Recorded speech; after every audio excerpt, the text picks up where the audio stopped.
महाराष्ट्राच्या राजकारणात सध्या विधान परिषद उमेदवारीवरून मोठ्या हालचाली सुरू झालेल्या पाहायला मिळत आहेत आणि या सगळ्या घडामोडींचं केंद्र बनलं आहे मुंबईतील सागर बंगला। पश्चिम महाराष्ट्रातून 3 महत्त्वाची नावं सध्या जोरदार चर्चेत आहेत। साताऱ्याचे शेखर गोरे, सोलापूरचे राम सातपुते आणि सांगलीचे ब्रह्मानंद पडळकर या तिन्ही नावांकडे भाजप गांभीर्याने का पाहत आहे हे समजून घेणं महत्त्वाचं ठरतं। साताऱ्यातील माणखटाव भागात मजबूत जनसंपर्क असलेले शेखर गोरे हे स्थानिक पातळीवर प्रभावी नेतृत्व म्हणून ओळखले जातात। गावागावात कार्यकर्त्यांशी त्यांचा थेट संपर्क आहे आणि त्यांनी उभं केलेलं मजबूत संघटन हे त्यांचं मोठं बळ मानलं जातं। सातारा जिल्ह्यात भाजप अजून पूर्णपणे मजबूत झालेला नसताना गोरे यांच्यासारख्या नेत्याला विधान परिषदेत संधी देणं म्हणजे त्या भागात पक्षाची पकड अधिक घट्ट करण्याचा प्रयत्न म्हणून पाहिलं जात आहे। दुसरीकडे सोलापूरमधील राम सातपुते यांचा प्रवास हा संघर्षातून घडलेला आहे। ऊसतोड कामगाराचा मुलगा ते विधानसभेपर्यंत पोहोचलेला त्यांचा प्रवास अनेकांसाठी प्रेरणादायी ठरतो।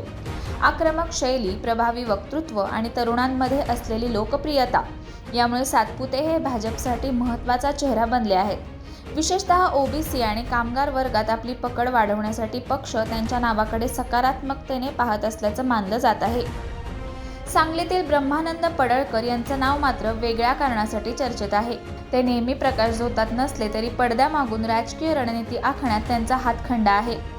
सांगली जिल्ह्यातील राजकीय समीकरणांवर त्यांची चांगली पकड आहे आणि संघटन उभारणीसाठी तसेच निवडणूक व्यवस्थापनात त्यांचा अनुभव मोठा मानला जातो।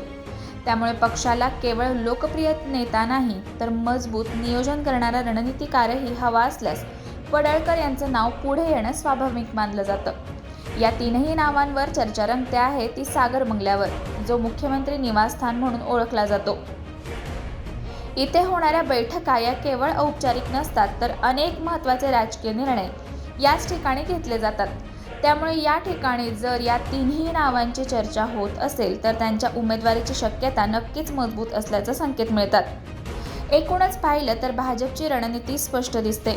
पश्चिम महाराष्ट्रात विस्तार करण्याचा प्रयत्न, स्थानिक पातळीवर मजबूत नेत्यांना संधी, ओबीसी आणि कामगार वर्गात पकड वाढवणं आणि त्याचबरोबर संघटन मजबूत ठेवण्यासाठी अनुभवी रणनीतिकारांना पुढे आणणं, या सगळ्या समीकरणांमध्ये शेखर गोरे, राम सातपुते आणि ब्रह्मानंद पडळकर ही तीनही नावं अचूक बसताना दिसत आहेत। आता येणाऱ्या काळात विधान परिषद उमेदवारी जाहीर होताना या तिघांपैकी कोणाला संधी मिळते याकडे संपूर्ण राज्याचं लक्ष लागलं आहे। तुम्हाला काय वाटतं, या तिघांपैकी कोण सर्वात मजबूत दावेदार आहे? तुमचं मत आम्हाला नक्की कळवा आणि अशाच अपडेट्ससाठी चॅनलला सबस्क्राईब करायला विसरू नका।